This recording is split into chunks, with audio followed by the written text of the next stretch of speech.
Hari ini kemana? Syuting baja, Mas. Episode? Jurusan Sosiologi dan Antropologi. Oke. Udah, aku duluan ya, Mas. Siap. Halo Sobat UNES. Mungkin beberapa dari kalian menganggap bahwa jurusan ini mempelajari tentang fosil atau dinosaurus. Tapi, jurusan ini mempelajari ilmu yang sangat bermanfaat, bahkan ada di seluruh aspek kehidupan manusia. Jurusan apa nih? Ada yang tahu nggak? Jurusan Sosiologi dan Antropologi. Yuk kita cari tahu.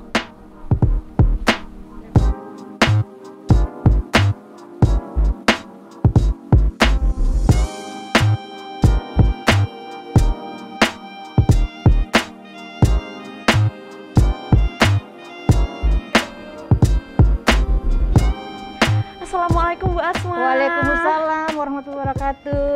Iya Mbak. Ya, apa kabar Bu? Alhamdulillah baik. Alhamdulillah Iya. baik. Kabarnya gimana Mbak? Baik juga? Baik juga Bu. Alhamdulillah iya. Bu Asma ada waktu untuk ngobrol sebentar? Oh iya boleh Mbak, iya ada ya. Jadi saya ini penasaran dengan jurusan Sosiologi dan Antropologi Bu. Oh, iya, Jadi oke. pengen ngobrol-ngobrol nih tentang jurusan itu. Oke ya. Nah, ngomongin tentang ilmu sosiologi dan antropologi, Oke, ya. itu sebenarnya ilmu yang mempelajari tentang apa sih Bu? Oke. Mungkin bisa dijelaskan. Oke. Menarik sekali pertanyaannya Mbak Laksita. Jadi kalau kita bicara tentang sosiologi dan antropologi adalah dua keilmuan yang membahas tentang masyarakat. Jadi masyarakat ya, karena memang kedua keilmuan itu dari sosiologi sendiri adalah akar katanya sosius dan logos, bicara tentang masyarakat sasarannya. Kemudian antropologi, antropos, dan logos, antropos manusia.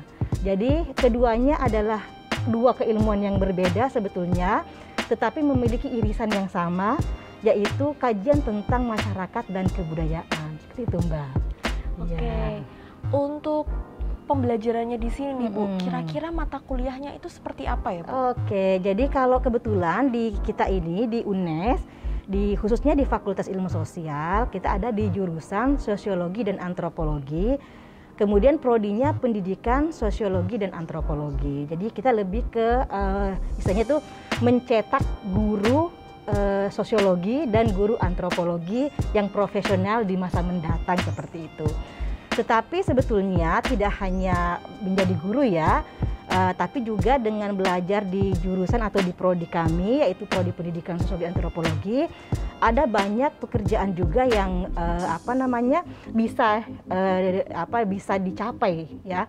Seperti misalkan menjadi fasilitator masyarakat. Sekarang ini banyak sekali program pemerintah bagaimana memberdayakan masyarakat desa melalui BUMDes, melalui dana desa begitu ya, dan juga kegiatan-kegiatan lainnya yang berhubungan langsung dengan masyarakat, maka kemudian butuh pendamping. Nah, di sosiologi dan antropologi ini juga kita mengarahkan mahasiswa kita untuk menjadi fasilitator desa. Selain itu juga menjadi wirausahawan gitu ya, karena lulusan sosiologi dan antropologi ini mereka menjadi wira swasta itu dengan bekal keilmuan, yaitu bisa mendeteksi misalkan pasar, bagaimana dinamika yang terjadi di masyarakat, dinamika ekonomi, bisnis yang terjadi di masyarakat, sehingga mereka bisa mengembangkan usahanya itu berbasis pada keilmuan mereka. Di selain itu juga ada yang menjadi misalkan lembaga-lembaga pemerintah lainnya, kemudian ada di LSM juga yang konsen pada masyarakat dan lingkungan, karena memang kita kan UNES konservasi ya Mbak ya. Jadi kita lebih banyak pada bagaimana karakter atau nilai yang ada di mahasiswa kita adalah bagaimana mereka punya nilai karakter lokal dan juga menjaga lingkungan seperti itu. Nah, dengan lulusan yang seperti ini sehingga mahasiswa kita ini banyak sekali dibekali mata kuliah. Baik itu mata kuliah yang bersifat teori, kemudian mata kuliah yang bersifat terapan. Nah, kalau mata kuliah yang bersifat teori itu biasanya teori-teori sosiologi, teori-teori antropologi, kemudian perubahan sosial budaya masyarakat Indonesia, kemudian sosiologi pembangunan, antropologi pembangunan dan sebagainya. Nah, kemudian juga ada beberapa mata kuliah yang bersifat terapan. Yang terakhir sebetulnya lebih bersifat terapan yang tadi sosiologi pembangunan dan antropologi pembangunan, dan juga seperti pemberdayaan masyarakat. Itu adalah mata kuliah yang bersifat terapan.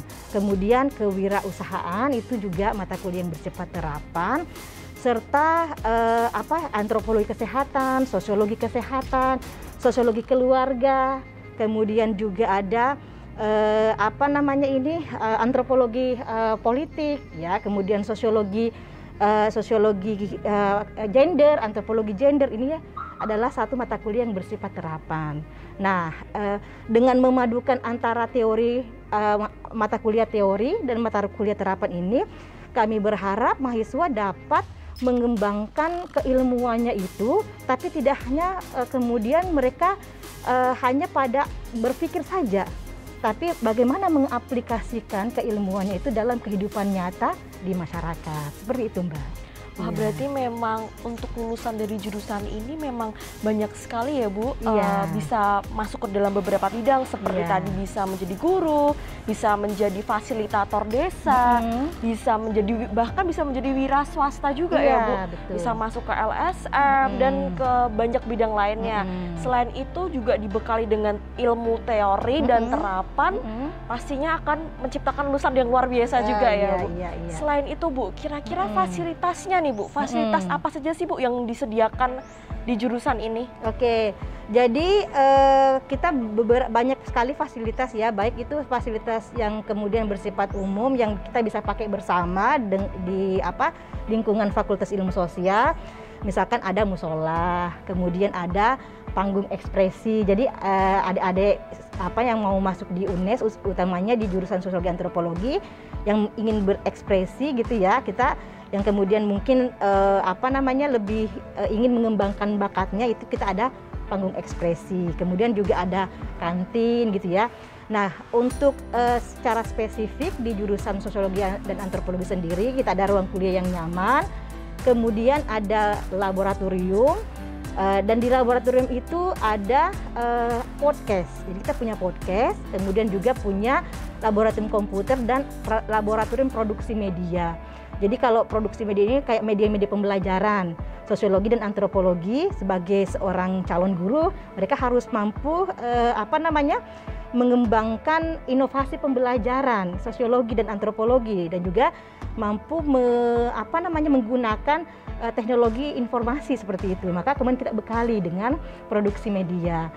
Berarti memang sudah didukung dan difasilitasi untuk berprestasi, selain itu juga pasti mendapatkan apresiasi yang baik juga ya, Iya, Bu? betul sekali, Mbak. Iya. Nah, akhir kata nih, Bu, apa pesan dan harapan Ibu bagi para calon mahasiswa di luar sana yang bingung nih, mereka pilih jurusan apa dan mungkin juga tertarik untuk masuk ke jurusan Sosiologi dan Antropologi? Pesannya ya, Mbak ya, benar sekali. Jadi kepada adik-adik yang di luar sana yang kemudian bingung apa ya, mau milih jurusan apa ya, jangan ragu-ragu, pilihlah jurusan Sosiologi dan Antropologi, khususnya pada juga di prodi pendidikan Sosiologi dan Antropologi. Saya jamin kalian tidak akan rugi. Kenapa? Karena didukung oleh dosen-dosen yang sangat bagus, enjoy gitu ya, tapi serius tapi santai gitu ya. Kemudian juga fasilitas yang memadai, kemudian dosennya itu lulusan dari luar negeri dan dalam negeri. Jadi ada beberapa dosen kami itu lulusan dari luar negeri, Australia, kemudian ada dari Austria, juga ada dari Belanda, dan juga lulusan dalam negeri itu lulusan UI, kemudian UGM, Undip dan sebagainya, sehingga ini menjadi dasar untuk pengembangan akademik yang baik dan juga jaringan. Jadi jangan ragu-ragu. Dengan belajar sosiologi dan antropologi itu kita bisa membangun masyarakat, ya, dan beraksi nyata kepada masyarakat begitu. Karena apa? Teman-teman adalah sukses dengan dirinya, tapi juga sukses untuk mengembangkan masyarakat, berkolaborasi bersama dengan masyarakat. Dan di jurusan ini mengajarkan kita untuk bagaimana hidup berkolaborasi dengan masyarakat, dan tentunya juga akan mendapatkan pekerjaan yang saya yakin atau insya Allah layak gitu ya bagi teman-teman semuanya. Mungkin itu saja pesan saya, Mbak Laksita. Ya, terima kasih banyak ya Bu Iya. Asma atas ilmunya. Iya. Nah sekarang saya ingin izin pamit dulu Bu. Oke. Saya ingin ngobrol-ngobrol Iya. dengan para mahasiswa Ibu supaya lebih tahu lagi nih Bu Oke, tentang jurusan iya. ini. Iya. Terima kasih banyak ya Bu. Iya, sama-sama Mbak. Iya, terima kasih. Ya, itu dia konten kami mengenai ensiklopedia keberagaman suku bangsa Indonesia. Nantikan konten kami di podcast Sosan berikutnya. Halo Mas Anas. Halo, ya, monggo duduk. Oh, abis podcast ya Mas? Iya, kebetulan kami lagi buat konten mengenai keberagaman suku bangsa di Indonesia, Mbak. Wah, jadi aku habis jalan-jalan nih Mas ke jurusan ini, terus kayak ada yang menarik banget nih, ada podcastnya. Jadi aku boleh ya Mas mampir ke sini ngobrol-ngobrol boleh. dikit ya Mas. Iya. Sebenarnya podcast ini udah berapa lama sih Mas ada di sini? Kalau podcast ini sendiri itu kita mulai semenjak awal tahun, Mbak. Kita mengikuti tren yang ada di sosial media seperti itu. Kan tren media saat ini kan lebih ke podcast seperti itu. Kita buat konten yang sebenarnya juga diskusi, tapi kita kemas dengan cara yang kekinian biar juga kita bisa diterima di khalayak luas seperti itu. Mas Anas kuliah di jurusan Sosiologi dan Antropologi ya? Iya. Jadi aku penasaran nih Mas, kenapa sih Mas Anas pilih untuk masuk ke jurusan ini? Kalau kenapa saya ditanya untuk memilih sosiologi antropologi, yang pertama karena dulu waktu SMA saya suka, karena dalam sosiologi antropologi kita bisa tahu nih isu di masyarakat, terus dinamika di masyarakat, kita punya perspektif yang beda dengan orang-orang awam seperti itu. Jadi kita menganalisis, kemudian menjadi tahu masyarakat dan belajar banyak dari masyarakat seperti itu. Kalau dari Mas Anas sendiri nih, kira-kira apa mata kuliah yang jadi favorit buat Mas Anas? Atau mungkin kayak yang dihindarin gitu, kira-kira apa Mas? Kalau mata kuliah yang paling saya suka itu sosiologi pembangunan atau antropologi pembangunan. Kenapa? Karena asal saya dari Samarinda seperti itu. Di sana banyak isu-isu pembangunan, kemudian kayak pertambangan yang berbau tentang pembangunan seperti itu. Jadi saya tertarik karena dengan begitu saya punya perspektif atau punya pengetahuan mengenai isu-isu pembangunan seperti itu. Kalau ditanya mata kuliah yang saya hindari karena saya cenderung orang yang lebih suka ke analisis, kemudian metode deskriptif dan lain-lain. Nah, saya paling susah itu sebenarnya di statistika seperti itu. Jadi untuk metode penelitian seperti itu sebenarnya agak membosankan seperti itu. Nah, terus kira-kira untuk Mas Anas sendiri nih, prospek kerja ke depannya dan harapannya Mas Anas itu seperti apa? Oke, kalau ditanya untuk prospek ke depan dan tadi jurusan memberikan fasilitas apa, sebenarnya saya cukup beruntung kuliah di Sosan. Karena apa?